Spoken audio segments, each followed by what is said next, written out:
Welcome to this video.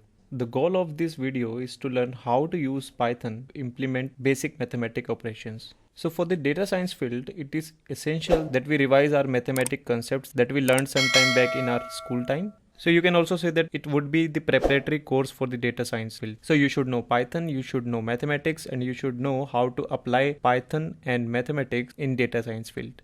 In this video, we will use Python to implement some basic arithmetic operations, and we will see that how to print these arithmetic operations with the nice formatting that we have in mathematics. Then we will see the introduction to LaTeX coding. We will see the difference between the symbolic and numerical math. So basically we have some modules in Python library, and we will use these libraries more and more when we go deeper. We will also integrate the SymPy module and LaTeX. We will see the difference between the list and NumPy array. So let's jump straight into it. Let's start one by one.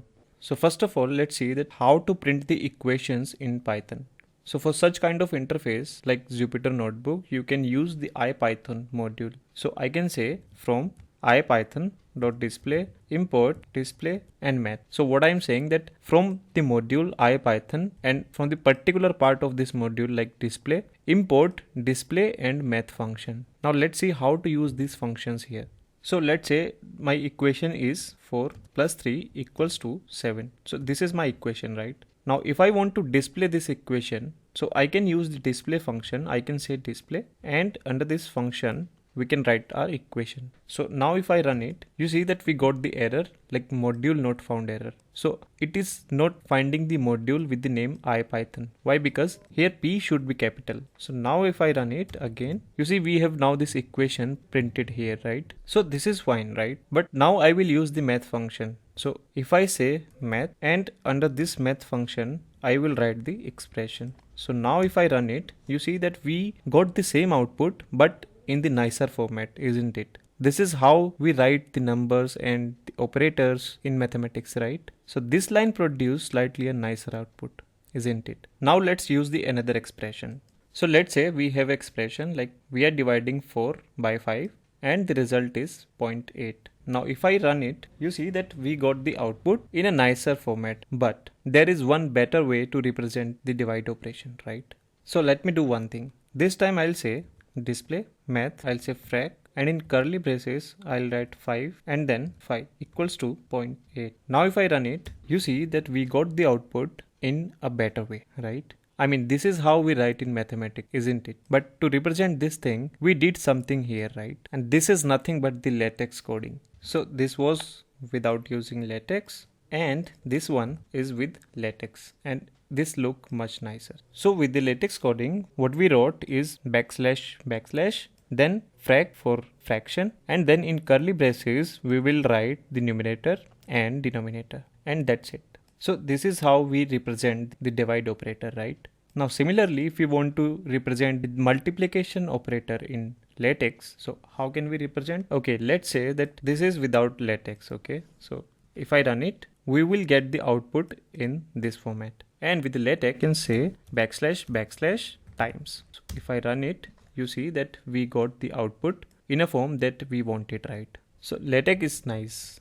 Now another thing that you can note here that we are writing the expression in static form. So now if we want Python to calculate and give us the result, then we can use the basics of substitution. So by the uses of %g or %s. So here I can say, instead of writing the 0.8, I can say %g and then replace %g with 4 divided by 5. I can write % and then 4 divided by 5. So now if I run it, you see that we got the same output, right? Now this time Python calculated this division and gave the result. Similarly here, let's say that we have two variables, x is 4 and y is 5. So I can write %g here and then %g here, and I can replace it with x, y and x multiply y, right? So if I run it, you see that we got the same output, but this is better from dynamic perspective, right? Now if I want to calculate the exponent or the power, so in Python, how can I do this? I can say print 3 to the power 2. So the result would be 9. So I can use asterisk to represent the power. Okay. So now if I want to print the equation with the exponent operator in it, so I can say 3 asterisk 2 equals to 9. So now if I run it, you see that we got this equation printed here. So this is nothing but the 3 power 2 equals to 9. But this is not the way to represent the power in mathematics, right? So we can use the LaTeX. So instead of writing this asterisk asterisk, I can use this cap symbol with LaTeX. So if I run it now, you see that this time we got the expected output. I mean, this is how we represent exponent in mathematics, right? Now you can tell Python to calculate the power. So you can say that, let's say x equals to 3 and y equals to 2, and then here you can say %g equals to %g, and then replace it with x comma y comma x to the power y. So now if I run it, you see that we got the same output, right? Now another operator that we can use is mode operator. So for example, if you want to output the absolute value of the variable, so let's say you have a equals to -4 and then b equals to 4, and you want to calculate the absolute value, so you can use the function abs, and you can say that you want to calculate the absolute value of a, and then you can print this value. Similarly, you can print the absolute of b, and we know the result, right? I mean, we will get the 4 as output for both of these values. So now if you remember that how can we represent the mode operator, the absolute operator in mathematics, so with the LaTeX I can represent it. So I can say display math %g equals to %g and replace it with a comma absolute value of a. So now if I run it, so we got this pipe symbols here, right? I mean, this is how we represent the mode operator in mathematics. So now you understood that how LaTeX coding can help you to print your equation in a much nicer way, like you write the equation in mathematics, right? Now next thing that I wanted to show you that what is the difference between the symbolic and numeric math. So as you can see here that if you want to represent the square root of 2, so in mathematics we represent it like this and value would be this. So this square root 2 would be my symbolic representation, and here at the right hand side this is my numeric representation. Similarly, if we want to represent the pi in symbolic representation, we can represent it like this, and the value in the numerical form would be this, right? Now let's understand how can we represent these values with the symbolic representation. So now let's look at this with the example. So we have some module in Python to represent the numbers in the numerical form as well as in the symbolic form. So we need to import those modules, right? So first module for numeric representation, we have NumPy. So I can say import NumPy as NP, and for SymPy, we can import SymPy and we can call it Sim. Now we can import the other functions as well for nice printing. So I can say from ipython.display import display and math function. Now let's display the square root of 2. So let's use first NumPy module. So I can say display NP. Now in this module we have several functions, right? I mean, so I can say NumPy dot square root of 2. So with this we will get the square root in numeric math. Now similarly, I can use the SymPy module. So I can say instead of NP I can write sim, and this will give us the result in symbolic math. So if I run it, we got the output, right? Now you understood about this on a very high level, right? Now similarly, I can represent the pi in SymPy and NumPy. So I can say np.py and sim.py. So now if I execute it, you see that we got the numeric form of pi and as well as the symbolic form of pi. This is good, right? Now let's look at how can we represent the variables in SymPy module. So we need to create the symbolic variables, okay? So I can say sim.symbols, and let's create 3 variables. So I can say x, y, z, and this variable I can hold in x, y and z. Now this is how we create the symbolic variables in SymPy. Now let's say if I want to display x to the power y, and if I run it, you see that we got the output in this way, right? Similarly, if I say display y divided by z, so we will got the output already in the nicer way, right? I mean, with SymPy. Now I'll say display y into x to the power 2. So it would be yx square or x square y, right? Now let's say I want to multiply square root of x into square root of x. So it would be x at the end, right? So if I run it, you see that we got the expected output. And there would be much more fun if you integrate the LaTeX coding with the SymPy. So let's look at some example with the LaTeX integration into SymPy. Okay, now let me comment these statements. And this time, let's say that my expression is x to the power y into x to the power z. So if I'll display this expression, I'll say display ex, and then if I run it, you see that we got the output x to the power y into x to the power z. But in mathematics, you see that if we have the same base, so it would be something like x to the power y plus z, isn't it? Now I want Python or SymPy module to simplify this expression for us. So for that I can use another function. I can say display sim.simplify, and then I will mention ex here. So now if I run it, you see that SymPy module has simplified this expression for us in the mathematical form. This is good, right? Now let's take another example where we would integrate LaTeX with SymPy. So let's say we have these three expressions, okay? And let's say I want to display the simplified form of these expressions. So I can say display, let's say math, and here let's say %s equals to %s. So here replace first %s, I mean first string, with expression 1, and the second %s would be replaced with the simplified form of this expression. So I can say sim.simplify, and then I will say expression 1. Similarly, I can use the same display function for the another expressions. So now if I run it, you see that we got the output, but not in the form that we wanted from mathematics perspective, right? And for that we need to use the LaTeX coding. Now in SymPy, if you want to use the LaTeX coding, so you can directly tell SymPy that you want to use the LaTeX coding. So how can you say that? So you can say sim.latex and then mention the expression. Similarly for other parts. Okay, now let's run it. It is saying that SymPy has no attribute LaTeX because we used capital L here. So we need to use this small l, and now if I run it again, you see that on the left hand side at least we got the output in a nicer format, right? Because we used LaTeX. So similarly you can use the LaTeX on the right hand side value as well. So you can say sim.latex, and then you defined all these things in the parentheses. Similarly for other lines as well. So okay, so now if I run it, you see that we got the output, right? So this is very good if you integrate LaTeX with SymPy. So now you know that how to integrate the LaTeX with SymPy, right?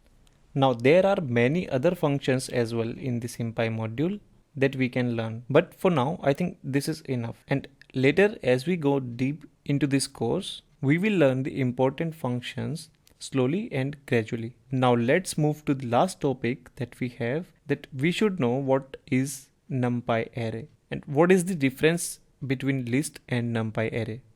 Now let's take an example. Let's say that you have a list wherein you have 5 elements in the list, and let's say you want to multiply each element with floating number 2.5. Then if you would say that my list into 2.5, so if you run it you will get the error, right? Because you cannot multiply sequence by a non-integer of type float. So first method for this would be that you would say that let's say my new list would be this. So I initialized one empty list, and now I will use for loop. So I'll say for I in my list, and I'll say my new list dot append I into 2.5.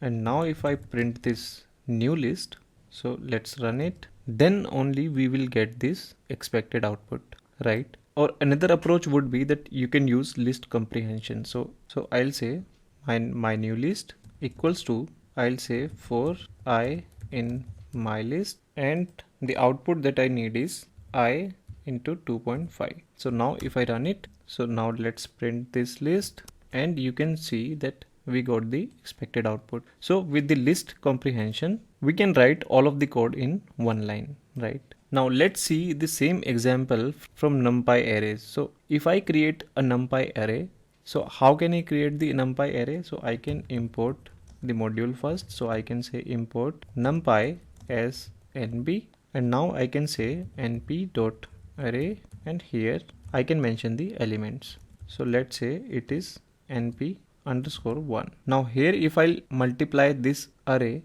with 2.5 directly, and if I run it, you see that we got the output. Whereas in case of list, it was not working, right? In case of list, we had to apply the for loop and extract each element and then perform the operation on that element, right? But with the NumPy, it is much simpler. And this is why NumPy arrays are faster and they can perform such operations on the huge amount of data. Now to understand more differences, let's divide our screen for list and NumPy arrays. Okay, this is better. So I'll take the NumPy arrays code here at the right hand side, and let's keep the list code here on the left hand side. So this is fine. So now if we come to the operations, then NumPy has its own set of operations. So now for example, let's say that you have two lists, and let's say you would say list1 plus list2. We got the error because we missed one here. So now if I run it again, you see what it did. So with the plus operator, it concatenated these two lists. Okay, now let's see the similar situation in NumPy arrays. So we have already one array defined. Now I'll say the another one with NumPy 2 equals to, let's say this time elements are the same. So now if I say np1 plus np2, and if I run it, you see what it did. It actually added the elements of the list. So 1 plus 1 2, 2 plus 2 4, 3 plus 3 6, and so on, right? So the operator in NumPy works in a different way. Now let's say that you have one list and you want to convert that list into the NumPy array. So how can you do this? So let's define one list here. And now if you want to convert it to the NumPy array, so you can say np1 equals to np dot array, and you can pass list1. And now if you want to see the NumPy np1, and then you will see that list is now converted to NumPy array. And now you can perform various operations that are available in NumPy array. So let's say you want to see the size of this array. So you can print the size. So size would be 5. And let's say now you want to see the minimum and maximum values of an array. So you can call a function max and min. So now if I execute it, you see that maximum value is 5 and the minimum value is 1. You can also use the slicing here. So I can say print, and here I can say that okay, 2 colon, and that's it. So it will print the values from 2th locations. So this is 0, this is 1, and this is 2. So from this index, it will print the rest of the elements, right? Another function that you can use here is like you can say I want those numbers which are less than 5. So I can mention np1 less than 5. Now if I print it, we missed the brackets. Now let's run it again, and you see that we got the output, right? So we got the elements from the array which are less than 5. So NumPy is the library written for scientific computation and data analysis. And NumPy arrays facilitate advanced mathematical and other type of operations on large number of data. Later on in this course, you would see that how NumPy array would ease our task of matrix computation. So basically it has various functions or methods or variable so that it can ease our task for our computation. And you can also create n-dimensional array in Python using NumPy array. So here if I say that okay, a equals to np dot array, and let's say elements 1, 2, and 3. Now if I print a, you would get the one-dimensional array, right? Now if you want to create a multi-dimensional array, you can create that as well. So let's say we create the two-dimensional array. So I can say b equals to np dot array. Here I'll mention 1, 2, 3, and as a second parameter I would say 4, 5, and 6. And if you print b, I'll have to keep it in parentheses like this, and similarly I can replace this with parentheses. So now it looks good. So now if I run it again, you see that we got the two-dimensional array, right? So all in all, if we compare it with list, that NumPy arrays consumes less memory. It is fast as compared to the Python list, and it is more convenient to use. So that's it for this video. And in the next video, we will see that how can we plot the coordinates, the equations in the graph using Python. So until then, take care. Bye bye.